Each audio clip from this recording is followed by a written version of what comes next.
अस्सलाम वालेकुम मेरे प्यारे दोस्तों। 2022 में एक बुक लिखी गई, स्पिन डिक्टेटर्स।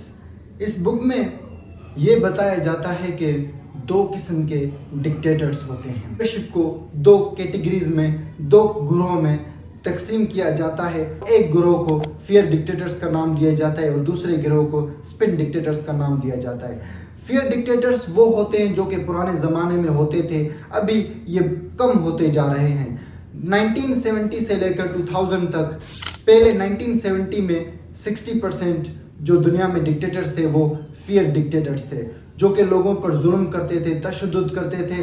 लेकिन 2000 तक वो 10% बन गए हैं। और जो स्पिन डिक्टेटर्स हैं, ये स्मार्ट मॉडर्न डिक्टेटर्स हैं जो कि सोशल मीडिया के ज़रिए, जो कि सोशल मीडिया के इंफॉर्मेशन के ज़रिए, जो कि अपने ओपिनियंस के ज़रिए, जो कि लोगों को भड़काने के ज़रिए, हरासमेंट के ज़रिए और लोगों को बुरे ट्रीटमेंट के ज़रिए और फंड को अपने तरीके से चलाने के ज़रिए और मिसइन्फॉर्मेशन फैलाने के ज़रिए वो लोगों को कंट्रोल करते हैं और अपने ओपोजिशन मुखालिफ को, जो उनके मुखालिफ हैं, उनको ख़त्म करते हैं। और ये डिक्टेटर्स बहुत ज़्यादा तादाद में बढ़ रहे हैं और इस स्पिन डिक्टेटर्स में नरेंद्र मोदी भी शामिल है। ये स्पिन डिक्टेटर्स कुछ स्मार्ट डिक्टेटर्स होते हैं, उनके मुखालिफ हैं, उन पर गलत चार्जेस, करप्शन के चार्जेस लगाते हैं, उनके कैरेक्टर्स पर दाग लगाते हैं, उनको हरास करते हैं, उनको बुरी तरीके से ट्रीट करते हैं, फौजियों को कंट्रोल करते हैं। तो स्पिन डिक्टेटर्स ये सारी चीज़ें अपने कंट्रोल में करते हैं और वो छुपे छुपे ये सारी चीज़ें करते हैं और वो लोगों को ये दिखाते हैं, ये इंप्रेशन दिखाते हैं कि वो डेमोक्रेसी चल रहा है, और लोगों को वो ये इंप्रेशन दिखाते हैं कि उसके कंट्री में डेमोक्रेसी चल रहा है।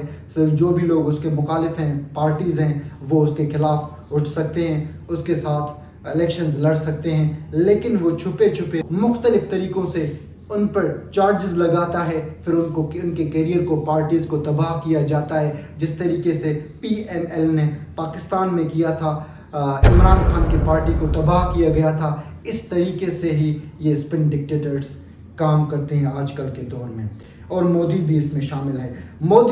जिस तरीके से मोदी इंडिया में जो उसके ओपोजिशन आम आदमी पार्टी के लीडर्स हैं और कांग्रेस के लीडर्स हैं, जिस तरीके से उन पर इल्ज़ामात लगाए जा रहे हैं, जिस तरीके से उनको अरेस्ट किया जा रहा है, जिस तरीके से नरेंद्र मोदी ने रूल किया है, वो उसका हुक्मरानी ये बताता है कि ये भी एक स्पिन डिक्टेटर है।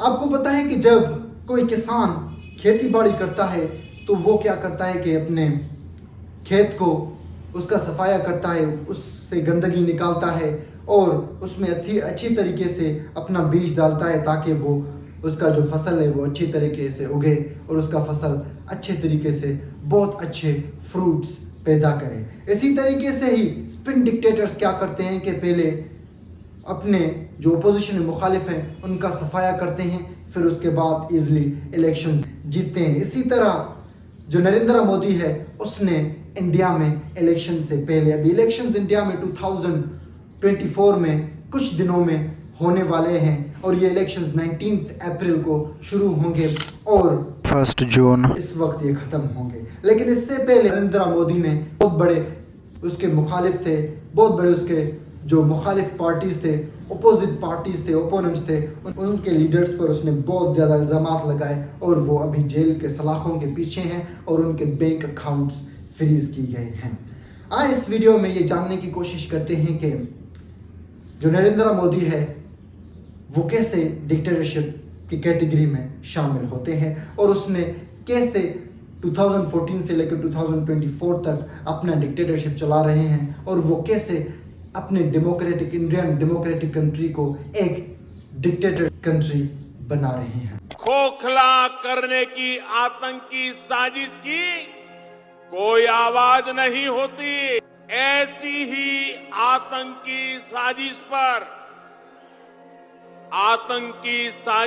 बनी फिल्म केरला स्टोरी, और देश का दुर्भाग्य देखिए कि कांग्रेस आज समाज को तहस नहस करने वाली इस आतंकी प्रवृत्ति के साथ खड़ी हुई नजर आ रही है।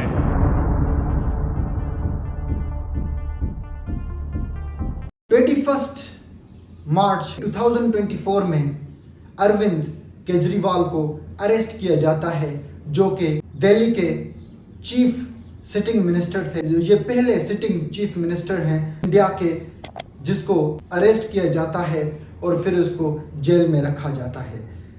अरविंद केजरीवाल को इसकी वजह से अरेस्ट किया जाता है कि सीबीआई और ईडी ये बताते हैं कि इसने करप्शन लिया था, जो एक्साइज पॉलिसी है उसको चेंज किया, उसको अपने फायदे के लिए इस्तेमाल किया और उसने जो साउथ ग्रुप है उससे बहुत ज़्यादा पैसा लिया, उससे करप्शन लिया और उसकी वजह से ईडी के रिपोर्ट के मुताबिक जो आम आदमी पार्टी के मेंबर्स थे वो क्या करते थे कि वो बड़े बड़े ओहदों पर पोजीशन पर होते थे, तो वो जो शराब खाने कंपनीज़, जो शराब के प्राइवेट शराब कंपनीज़ के ओनर थे, उनको कहते थे कि तुम शराब खाने रात के अंधेरे में कभी भी चला सकते हो। उनको वो ये डिस्काउंट देते थे कि तुम चलाते जाओ, हमें सिर्फ फ़ायदा दो। और उनके साथ अरविंद केजरीवाल भी शामिल था। तो उनसे उसने रिश्वत लिया, उस रिश्वत के केस में उसको अरेस्ट किया गया है। और आपको पता है कि इस अरेस्ट के पीछे कोई एविडेंस नहीं, ईडी के पास, सीबीआई के पास कुछ भी एविडेंस नहीं। उसने ये अरेस्ट किया without any kind of evidence. भारतीय जनता पार्टी, उसके दो बहुत बड़े मुखालिफ हैं, उसके दो बहुत बड़े पार्टीज मुखालिफ हैं। एक है आम आदमी पार्टी, उसका लीडर अरविंद केजरीवाल, जिसको अरेस्ट किया गया है 2024 में जो एक्साइज पॉलिसी केस में, करप्शन केस में उसको अरेस्ट किया गया है। और दूसरा कांग्रेस पार्टी, जिसका लीडर राहुल गांधी है, उसको भी 2023 में अरेस्ट किया गया था, 2024 में उसको छोड़ दिया गया था। राहुल गांधी है कांग्रेस पार्टी, उसके जो मेंबर्स हैं वो ये बताते हैं कि उनके अकाउंट्स फ्रीज किए गए हैं, उनके पास इतने पैसे नहीं कि वो कैंपेनिंग कर पाएं, उनके पास इतने पैसे नहीं कि वो इलेक्शन लड़ पाएं, उनके अकाउंट्स जो है फ्रीज किए गए। All our bank accounts have been frozen. We can do no campaign work. We cannot support our workers. We cannot support our candidates. देश की मुख्य ऑपोजिशन पार्टी के सारे अकाउंट्स फ्रीज कर दिए गए हैं। कांग्रेस पार्टी के अकाउंट्स पर तालाबंदी हो गई है। और उनके अकाउंट्स क्यों फ्रीज किए गए मैं आपको बताता हूं। 2022 में चीफ सेक्रेटरी नरेश कुमार एक रिपोर्ट देते हैं।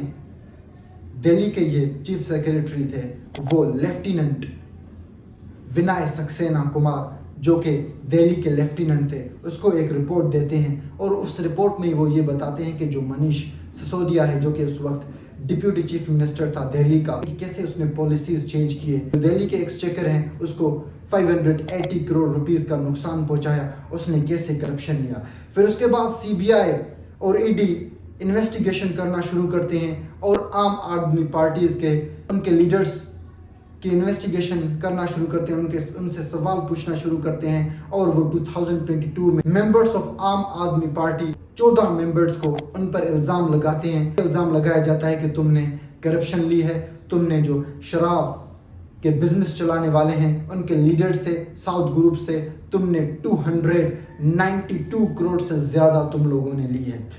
ईडी के रिपोर्ट के मुताबिक वो ये कहता है कि जो आम आदमी पार्टी के लीडर्स, उसके मेंबर्स थे, वो लीडर्स वो क्या करते थे कि वो ऐसे पॉलिसीज, ऐसे लॉज रूल्स बनाते थे जो उनके फायदे में होता था। साउथ ग्रुप के साथ वो मिले हुए होते थे, वो उनके कहते थे कि तुम स्मगलिंग करते जाओ, तुम शराब चलाते जाओ और तुम हमें इतना पैसा दो। वो 6% 12% का मार्जिन उस शराब खानों में लगाते थे कि तुम जितना भी कमाओगे उसमें से 12% हमको दोगे, 6% हमको दोगे, फिर ये तुम चलाओगे। ये फिर 12% इनको दिया जाता था, आम आदमी पार्टी लीडर्स को दिया जाता था और वो गवर्नमेंट को नहीं बताते थे, वो उनसे करप्शन लेते थे। ईडी ये कहता था। फिर उसके बाद सीबीआई, ईडी ने अरेस्ट करना शुरू किया आम आदमी पार्टीज के लीडर्स को, और जो उसके भारतीय जनता पार्टी के मुखालिफ थे उनको अरेस्ट करना शुरू किया। इससे शुरू होता है कि विजय नायर को अरेस्ट किया जाता है, जो कि आम आदमी पार्टी का मेंबर था। और 2022 में ओम प्रकाश चतोला को अरेस्ट किया जाता है, जो कि इंडियन नेशनल लोकदल उसके चीफ थे, उसको अरेस्ट किया जाता है। जो चौधरी देवीलाल, जो कि deputy chief minister of Delhi था, उसके बेटा था, उसको अरेस्ट किया जाता है और उस पर यह इल्ज़ाम लगाया जाता है कि उसने बहुत ज़्यादा प्रॉपर्टी हासिल की, बहुत ज़्यादा मिल्कियत हासिल की और उसके जो इनकम रिसोर्सेज हैं उससे ज़्यादा उसने दौलत हासिल की। 2023 में मनीष सिसोदिया को अरेस्ट किया जाता है और उस पर यह इल्ज़ाम लगाया जाता है कि उसने 580 करोड़ रुपीस का एक्सचेकर को नुकसान पहुंचाया और उसने करप्शन लिया, लेकिन उसके खिलाफ भी ईडी के पास कोई प्रूफ, कोई सबूत नहीं था।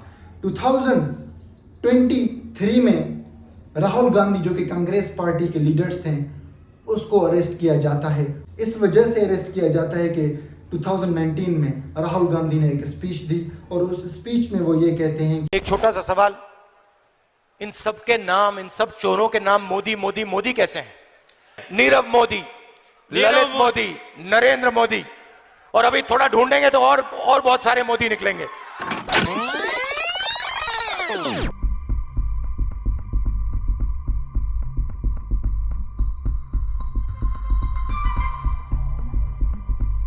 नरेंद्र मोदी के सरनेम को गालियां दे रहे हैं, उसको बुरा भला कह रहे हैं, तो उसकी वजह से उसको 2019 में अरेस्ट नहीं किया जाता, 2020 में उसको अरेस्ट नहीं किया जाता, 2021 में, 2022 में उसको अरेस्ट नहीं किया जाता, लेकिन उसको 2023 में इलेक्शन से पहले उसको अरेस्ट किया जाता है। 2024 में के कविता को अरेस्ट किया जाता है। ये के कविता नाज़िमाबाद MLC थी नाज़िमाबाद की, जो कि 2020 से लेकर 2004 तक वो नाज़िमाबाद की MLC थी और BRS के लीडर हैं। उसको भी इस करप्शन केस में कि उसने साउथ ग्रुप से आम आदमी पार्टी के लीडर्स के साथ मिलकर उसने करप्शन ली। के कविता पर भी यही इल्ज़ाम लगाया जाता है और उसको अरेस्ट किया जाता है। 21 मार्च 2024 में अरविंद केजरीवाल को भी इस करप्शन केस में अरेस्ट किया जाता है कि उस पर इल्ज़ाम लगाया जाता है कि उसने 100 करोड़ तो 2 साल के अंदर साउथ ग्रुप से लिया था। ये साउथ ग्रुप ऐसे लोगों का ग्रुप है, ये एक ऐसे इंडिविजुअल्स हैं जो कि शराब खानों की कंपनीज चलाते हैं और उनसे जो है ना आम आदमी पार्टी के लीडर्स अरविंद केजरीवाल ने उनसे करप्शन ली और उसने 1 बिलियन रुपीस से ज़्यादा उससे ली और 12 मिलियन $US से ज़्यादा उसने उनसे करप्शन ली। इस केस में, इस चार्ज में उसको अरेस्ट किया जाता है। और आपको पता है कि ईडी के पास कोई एविडेंस नहीं, उसके CBI के पास कोई एविडेंस नहीं कि ये अरेस्ट के पीछे उनके पास कोई एविडेंस हो, ये अरेस्ट के पीछे वाकई जो अरविंद केजरीवाल है उसने करप्शन लिया था, उसने वाकई साउथ ग्रुप से इतने पैसे लिए थे, इतने करोड़ लिए थे, इतना पैसा दौलत उन्होंने लिया था। CBI के पास, ईडी के पास जो है कोई एविडेंस नहीं। अभी हमारे जहन में ये सवाल उठता है कि अगर CBI के पास, ईडी के पास कोई प्रूफ नहीं तो उसने अरविंद केजरीवाल को कैसे अरेस्ट किया? उसने अरविंद केजरीवाल को एक बंदे के स्टेटमेंट के बेसिस पर, बुनियाद पर, विदाउट एविडेंसेस उन्होंने अरेस्ट किया अरविंद केजरीवाल को, और वो बंदा कोई और नहीं, शरथ चंद्रा रेड्डी है। अभी शरथ चंद्रा रेड्डी कौन है? Sharath Chandra Reddy Aurobindo pharma limited company के मालिक हैं। इसको नवंबर 10, 2022 में इसको भी इस करप्शन केस में कि ये जो साउथ ग्रुप है उसके लीडर्स हैं और ये इलीगली शराब खाने चला रहे हैं, ये इलीगली शराब भेज रहे हैं इंडिया में। ईडी के मुताबिक शरथ चंद्रा रेड्डी ने 100 करोड़ दिए हैं आम आदमी पार्टी को, जो लिकर बिजनेस हैं उनको कंट्रोल करने के लिए। तो इसकी वजह से उसको अरेस्ट किया जाता है। लेकिन जब उसको 2022 में अरेस्ट किया गया था तो उसने उस वक्त कोई स्टेटमेंट नहीं दी थी अरविंद केजरीवाल के खिलाफ। उसने 2023 में भी कोई स्टेटमेंट नहीं दी थी, लेकिन उस पर जब प्रेशर डाला गया और उसे ये झूठ उगलवाया गया कि अरविंद केजरीवाल भी उसके साथ शामिल था और वो उनसे करप्शन लेता था, तो उसकी वजह से एक स्टेटमेंट के बुनियाद पर अरविंद केजरीवाल को अरेस्ट किया जाता है। ईडी के पास कोई सबूत नहीं है। अब आते हैं कि ये शरथ चंद्रा रेड्डी कौन है? इसका कंपनी दिल्ली में है और इस कंपनी का नाम है अरबिंदो फार्मा लिमिटेड इस कंपनी का नाम है। और ये बंदा शराब चलाते थे और जो आम आदमी पार्टी के लीडर्स हैं, उसके मेंबर्स हैं, वो ये कहते हैं कि ये नरेंद्र मोदी के साथ शामिल था। जब सराथ चंद्रा रेड्डी को अरेस्ट किया जाता है 2022 में, उसके कुछ दिन बाद उसने 5 करोड़ बीजेपी को डोनेट किया था। उसके कुछ दिन बाद फिर से उसने 25 करोड़ रुपीस इलेक्टोरल बॉन्ड्स के जरिए बीजेपी को दिया। इलेक्शंस में उसका हेल्प किया, उसका मदद किया। मिस ऐतिशी मार्लेना सिंह कहती हैं कि एडी ने बहुत ज़्यादा रिसर्च की, बहुत ज़्यादा आम आदमी पार्टी के खिलाफ एविडेंसेस ढूंढने की कोशिश की, लेकिन उसको कुछ भी एविडेंसेस नहीं मिले। उसने 500 रेड्स किए थे, उसने 1000 से ज़्यादा विटनेसेस से सवाल क्वेश्चनिंग की थी, उनसे सवाल वगैरह की थी, लेकिन उनको कोई भी एविडेंस नहीं मिला। उनके पास कोई भी एविडेंस नहीं था, सिर्फ एक बंदे के सराथ रेड्डी के स्टेटमेंट के सिवाय।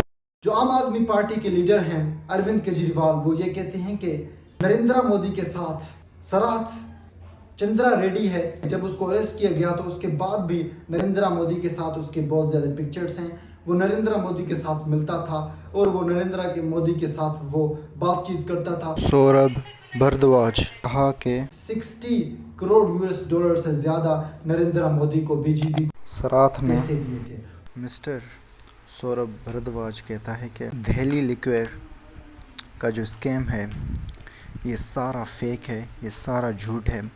इसमें आम आदमी पार्टी के मेंबर्स को फंसाया गया है और ये स्कैम ये किसने बनाया, ये बीजेपी का काम, ताकि जो दिल्ली एक्साइज पॉलिसी के ऑफिसर हैं आम आदमी पार्टी, उनको निकाला जाए और उसकी जगह पर बीजेपी के मेंबर्स को लाया जाए।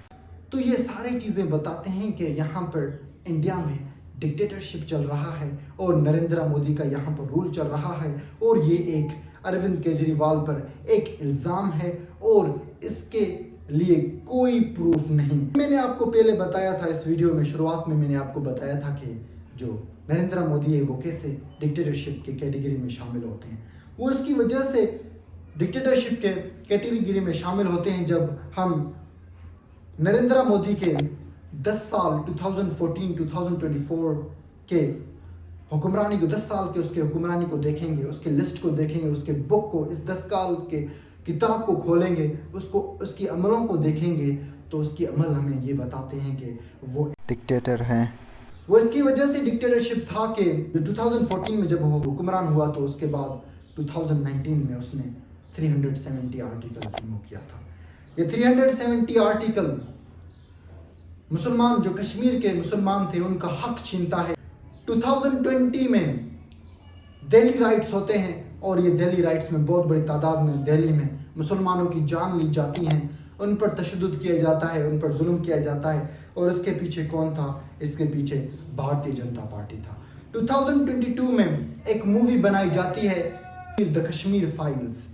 इस मूवी में ये दिखाया जाता है कि कश्मीर में कैसे मुसलमान तशद्दुद करते, जुल्म करते हैं, कश्मीर कैसे इंडिया का था, और इसमें कश्मीर का गलत पिक्चर दिखाया जाता है। और इस मूवी को कौन प्रमोट करता है? भारतीय जनता पार्टी। 2023 में the Kerala story movie release किया जाता है और इसको कौन प्रमोट करता है, सपोर्ट करता है? भारतीय जनता पार्टी। और ये किसके खिलाफ होता है? मुसलमानों के खिलाफ होता है। और इवन एक स्पीच में नरेंद्र मोदी ये कहता है कि ये मोदी जो कांग्रेस पार्टी है, जो इसके ओपोजिशन पार्टी हैं, वो इस मूवी को इसकी वजह से बैन करना चाहते हैं क्योंकि ये मुसलमानों की हकीकत दिखाता है। खोखला करने की आतंकी साजिश की कोई आवाज नहीं होती। ऐसी ही आतंकी साजिश पर बनी फिल्म केरला स्टोरी। तो ये नरेंद्र मोदी हिंदुओं को भड़काता है, उनको उकसाता है। और नरेंद्र मोदी ने बहुत ज्यादा रूल्स चेंज किए थे और ये रूल्स मुसलमानों के खिलाफ थे। ये रूल्स ये बताते हैं कि ये डिक्टेटरशिप चल रही है इंडिया में, एक बंदे का रूल वहां पे चल रहा है। 2015 में Maharashtra animal preservation amendment act से तब्दील किया जाता है। इसमें बहुत सारे अमेंडमेंट लाए जाते हैं और इसमें ये बताया जाता है कि जो लोग जिनके पास अगर बीफ मिला, अगर गाय का गोश्त मिला, जब बड़े जो जानवर हैं उनके पास गोश्त मिला तो उनको 5 साल का सजा दिया जाता है। 2015 में एक और एक्ट उसी वक्त द हरियाणा गोविंद संरक्षण गोसंवर्धन एक्ट 2015 उसको एक्सेप्ट किया जाता है, उसको इस बिल को पास किया जाता है और इस बिल में ये कहा जाता है कि जिन लोगों के पास बीफ मिला उनको 5 साल मीन्स बड़े गाय का गोश्त उनके पास मिला, गाय का गोश्त उनके पास मिला तो उनको 5 साल का सजा दिया जाएगा। जिन लोगों ने गाय को भेजा उनको 7 साल का सजा दिया जाएगा और जिन लोगों ने गाय को स्लॉटर किया, उनको ज़बह किया, उनको 10 साल का सजा दिया जाता है। तो इसकी वजह से बहुत बड़ी तादाद में जो लोगों की जान चली जाती थी वहाँ पर मुसलमानों के इंडिया में, वो इसकी वजह से, क्योंकि वो गाय का गोश्त खाते थे और गाय को स्लॉटर करते थे, इसकी वजह से उन पर तशद्दुद जुल्म करते थे और उनको मारते थे। अभी जो गाय की वजह से लोगों को मारा जा रहा है मुसलमानों को वहाँ पर, वो इस अमेंडमेंट बिल, ये Maharashtra animal preservation amendment act 2015 की वजह से। 2019 का bill Himachal Pradesh freedom of religion act 2019 उसको भी एक्सेप्ट किया जाता है और इसमें इस बिल में ये लिखा जाता है कि जो बंदा अगर अपना रिलीजन तब्दील करता है, हिंदू से मुसलमान बनता है, तो उस बंदे को क्या करना पड़ता है कि उस बंदे को द डिस्ट्रिक्ट मजिस्ट्रेट है उसको 1 महीना पहले इन्फॉर्म करना होता है। फिर उसके बाद डिस्ट्रिक्ट मजिस्ट्रेट उसको बताता है कि तुम रिलीजन अपना मजहब तब्दील कर सकते हो या तब्दील नहीं कर सकते। तो ये हक लोगों से छीनी जाती है। और 2019 में एक और लॉ पास किया जाता है। ये बिल कुछ इस तरीके से है कि सिटीजनशिप अमेंडमेंट एक्ट 2019 बिल है और इसमें ये लिखा जाता है कि जो लोग मिसाल के तौर पर जो मुसलमान बाहर कंट्री से आते हैं, बांग्लादेश से आते हैं, पाकिस्तान से आते हैं, अफगानिस्तान से आते हैं और मुसलमान दूसरे कंट्री से आते हैं या वहाँ इंडिया में मुसलमान रहते हैं, तो उनको 11 साल लगते हैं इंडिया में सिटीजनशिप हासिल करने के लिए, फिर वो इंडिया का सिटीजन बनता है। लेकिन 2019 में ये अप्रूव किया गया कि पहले तो सबके लिए ये लॉ था कि अगर दूसरे कंट्री से कोई भी बंदा आता है तो उसको 11 साल लगते हैं सिटीजनशिप जो है ना हासिल करने के लिए, फिर वो इंडिया का सिटीजन बनता है। लेकिन 2019 में सिटीजनशिप अमेंडमेंट एक्ट को कबूल किया जाता है और उसमें ये लिखा जाता है कि ये सिर्फ मुसलमानों के लिए है। मुसलमान को 11 साल लगेंगे सिटीजनशिप इंडिया में हासिल करने के लिए, जो कि पाकिस्तान से, अफगानिस्तान से, बांग्लादेश से आए हुए हैं।